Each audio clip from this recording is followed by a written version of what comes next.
Today, we're going to talk about concrete versus abstract writing, details versus cliches. What all imaginative writing has in common is that it calls up pictures in the mind.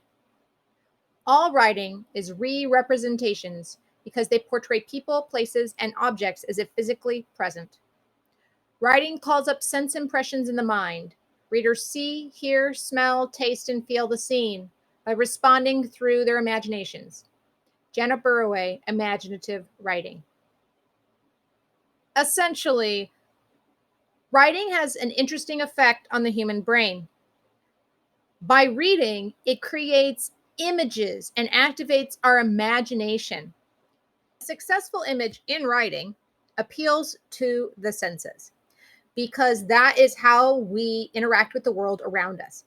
And believe it or not, the brain can't really tell the difference between fantasy and reality when it is reading.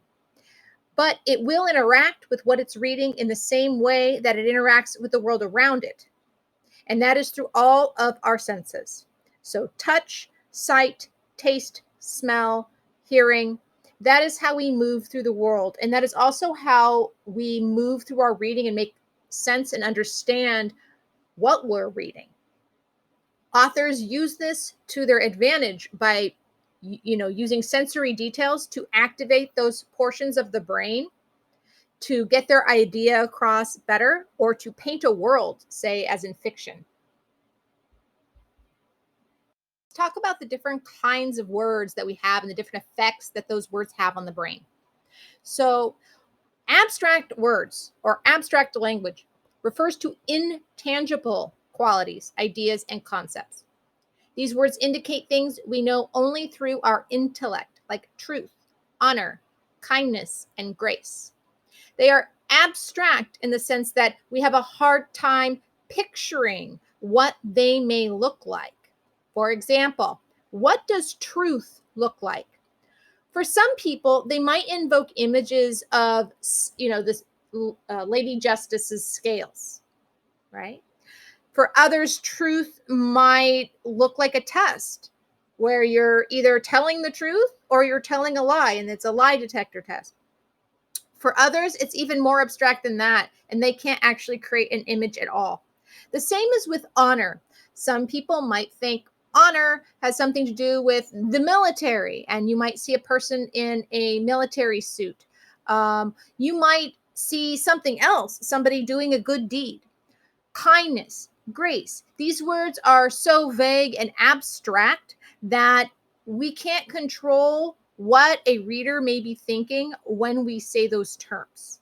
So it is best to avoid them in our writing. Concrete language or concrete words refer to tangible qualities or characteristics, things we know through our senses. Words like phrases like 102 degrees, obese Siamese cat, deep screw screen are concrete. They are concrete because we can picture them when we say them or we write them, and it invokes an image in the reader's brain. For example, 102 degrees is very specific. If you said, I walked into a room that was 102 degrees, the reader can invoke and engage how hot that really is, what that really might feel like, right? But if you just said, I walked in and the room was really warm, that wouldn't convey the same feeling because the reader can't activate their senses accordingly. The same with obese Siamese cat, that activates the sense of sight. By being so specific, we don't just see a cat, we see a big cat, a fat cat, and we see the type of cat that it is. Okay, so when in our writing, we want to be as concrete as possible because we are trying to invoke feelings, images, and all of the senses in our readers.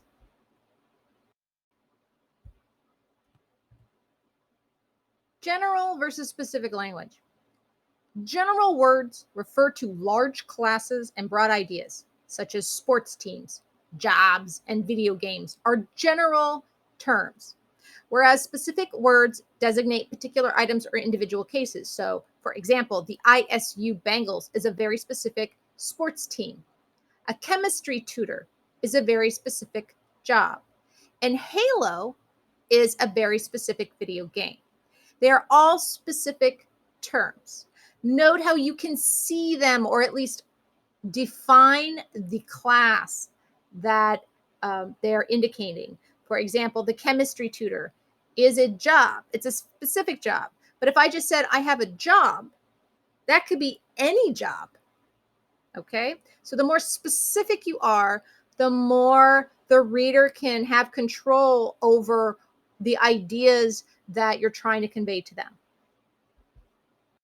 For example, a general sentence might be, the student enjoyed the class. Okay, a student can enjoy a class. That can make sense. We can read that and kind of get an idea of what that might be like. But we don't know what kind of student. We don't know if they're in college. We don't know if they're in high school. We don't know if they're in kindergarten. We don't know what this student would enjoy, right? What are their likes and dislikes? Who is this person and what do they like? And the class, what is the class exactly? If it's kindergarten, they didn't really have class, right? They had like cookies and nap time. But in middle school, they were learning writing and reading. But that kind of writing and reading was very different than in college. So if we're specific, we might come up with something like this. Kelly enjoyed Professor Sprout's 8 a.m. herbology class. So Kelly is a specific student. It's a gendered name, although it could refer to a female or male. I know a Kelly, that's a boy. They enjoyed Professor Sprout's 8 a.m. herbology class. So Professor Sprout is probably teaching a college class. Okay, I think it's funny, cute that the name is similar to an herb, right? A sprout is a vegetable, and he's teaching herbology, so that's kind of fun. It's 8 a.m. That means that Kelly likes to wake up early. I mean, Kelly probably likes class and school. They're, actively getting up to go to a class at 8 a.m. And the fact that they enjoy that, right, means that that is going to color their character as a student. It also shows that they might like botany. They might be a science student. Okay.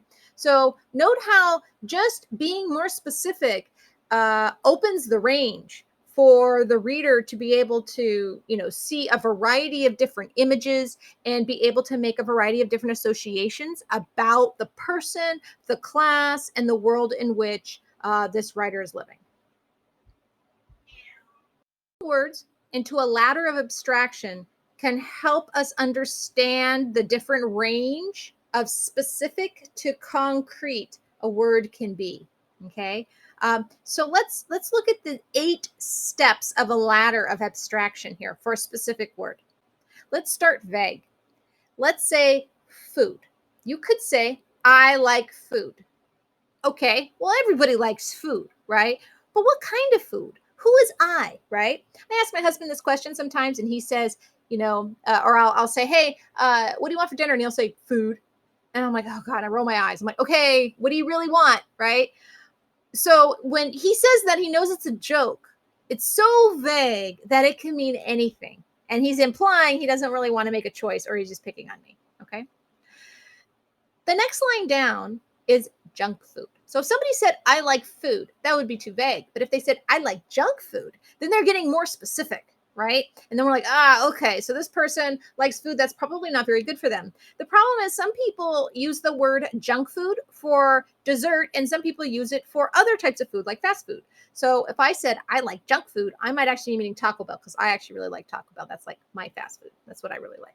You might like McDonald's. So when somebody says, I like junk food, they might be thinking fast food. But it's too vague. We're not sure. There's too many possibilities, right? That the reader can't quite, envision, and they're going to have to make a guess. So you could say, I like dessert. Okay. So now we're narrowing it down. When we mean junk food, we mean dessert. So you can say, I like dessert. Again, it's too vague. There's too many options there for the reader to have to grab onto. And if you're trying to make a point about something, you don't want them thinking of something that you don't want them to see or think of. So we need to narrow it down some more. You could say, I like ice cream. Okay. So if you like ice cream, then that's saying something about you as a character, right? Or you as a person, you as the writer. Because some people really don't like ice cream. And there's already going to be judgment involved here, right? So Ice cream is good, but there's so many different ranges. There's so many different prices. You could say, I like premium ice cream. Ah, okay. So premium ice cream is stuff that actually probably costs a little bit more money than just the cheap stuff at, Thrifty or Safeway. Ben and Jerry's ice cream. Now that's a specific type of ice cream. Most people have tried Ben and Jerry's. They have really interesting, fun flavors. They actually have their whole section in the ice cream section at the supermarket, right? So if you said, I like Ben and Jerry's ice cream, you're giving the reader a specific image of the type of food that you like, right? You're willing to invest a little bit of money and you like quirky flavors. The problem is not everybody likes all those flavors that they have because they have some pretty weird ones. You could say, I like Ben and Jerry's Chunky Monkey ice cream. There you go. That's a very specific flavor. So if I ask my husband, I'm going to go to the store. What do you want? And he says, I want Ben and Jerry's ice cream. And I came home with Ben and Jerry's Chunky Monkey ice cream. He would be super mad because he does not like bananas. And that's what that is. Chunky Monkey is bananas with chocolate, banana ice cream with chocolate and walnuts. He does not like bananas. In fact, he would be mad. He would be like, why didn't you just bring home nothing? He would have been, because then now he's super disappointed. He's not just disappointed that he didn't get ice cream, but now it's like a flavor he doesn't even like, right? So it's almost like I'm taunting him. And that's what he gets for saying he wanted food for dinner. Haha. Okay. It's just your professor being funny. It happens sometimes. So Ben and Jerry's Chunky Monkey ice cream, it's specific. It's good. And it's a very specific flavor. But you could say, I went and had Ben and Jerry's Chunky Monkey ice cream. That's specific. But then if you get down to number one and you said, I had a double scoop waffle cone of Ben and Jerry's Chunky Monkey ice cream, that's a lot of ice cream, right? That means I really love ice cream. And I don't just love ice cream. I love that specific flavor. Because if you got two scoops of the same flavor, right, when you could have had a scoop of something else and, had that plus some other flavor, which I would assume most people would do, right? This would mean that this person who wrote this really loves that ice cream. They want nothing else. They also like waffle cones, right? And they like to eat a lot of dessert all at one time. Okay. So note how as we go down the ladder of abstraction, the more specific the image in our mind becomes. That is what you want to do for the reader when you are writing. So again, if I said, let's go get dessert, right? And I was vague, you could be thinking, oh, let's go get cookies. But then I take you over to a fancy European cafe and then we end up getting blintzes or something. You're like, that's not dessert, right? Or if you said, I want dessert, and I think, oh, we're going to go get ice cream. And then you go take me to a French patisserie and get me those macarons. I'll be like, what? I actually don't like them. They taste weird, right? That wasn't what is in my head, right? So you don't want to be vague, right? When the reader gets something really broad like dessert, they're having a really hard time understanding what you're trying to convey and what you're trying to get across. So good writing is specific writing. So concrete language equals communication, and writing is a form of communication. Although abstract discussion can have an important place in college writing, concrete and specific word choices that cater to the reader's sensory details are essential to clear, memorable, and effective creative writing and writing in general. Consider the following sentences. Abstract example. Americans must be willing to protect our freedoms. Concrete. Voters must be willing to give up some individual protections against wiretapping so that the government can track down terrorists and protect the nation as a whole. Think about that for a minute. You may have agreed with that first statement. Of course, we want to protect our freedoms. But when it's concrete and you start seeing what that writer means, you suddenly may not agree with that writer, or you might, right? But not everyone will, because now that they've gotten specific, they've revealed their true intentions. Let's look at another example. Abstract. Americans must be willing to protect our freedoms. Uh-oh, you're thinking, I made a mistake and I'm reusing the same slide. But I'm not. Look at the concrete example. Voters must protect their Fourth Amendment right against illegal searches and seizures by calling or writing the representatives to protest the administration's warrantless wiretapping program. Note how the example from the previous slide is the same in this slide, although the concrete examples are like completely opposite from each other, right? That's what happens when you use concrete language. You are actually revealing to the reader what your point is, what your point of view is, right? Because you're being specific. Again, you don't want to be vague. When you are vague or abstract in your writing, it feels like, to the reader, it feels like you're hiding something, right? We know something's missing there, and they're going to get suspicious and not want to agree with you. And in college, almost all writing we do is argumentative or persuasive. So, to recap, since the writer of the abstract sentence might very well mean either of the completely opposite ideas below it, the first sentence fails to clearly communicate its meaning. Moreover, most readers have read sentences like this abstract one so many times, they're unlikely to find it interesting or memorable. Now, let's try it for ourselves.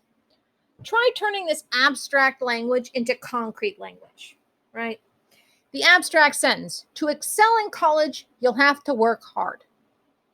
In order to turn this into a specific concrete sentence, you have to ask yourself, what exactly does it mean to work hard in college? Think about it. Imagine what it felt like to work hard so far throughout this semester. What did it actually look like? What were the things you actually had to do? Try to relive that and invoke those images in your mind. Now look at this revision. To excel in college, you'll need to go to class every day, do all your reading before you go, write several drafts of each paper, and review your notes before class. Note how specific it is. It even lists all the things of what it means to work hard.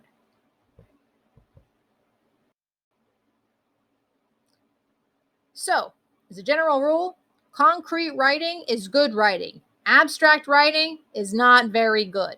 You may not be able to get away with being concrete all the time, but you should try to be as specific and detailed as you can throughout almost all of your writing. And this works for every kind of writing that you do. If you want to be a fiction author, if you want to be a poet, if you want to write academic essays, almost any writing, good general writing advice is to be specific, detailed, and concrete, not abstract or vague.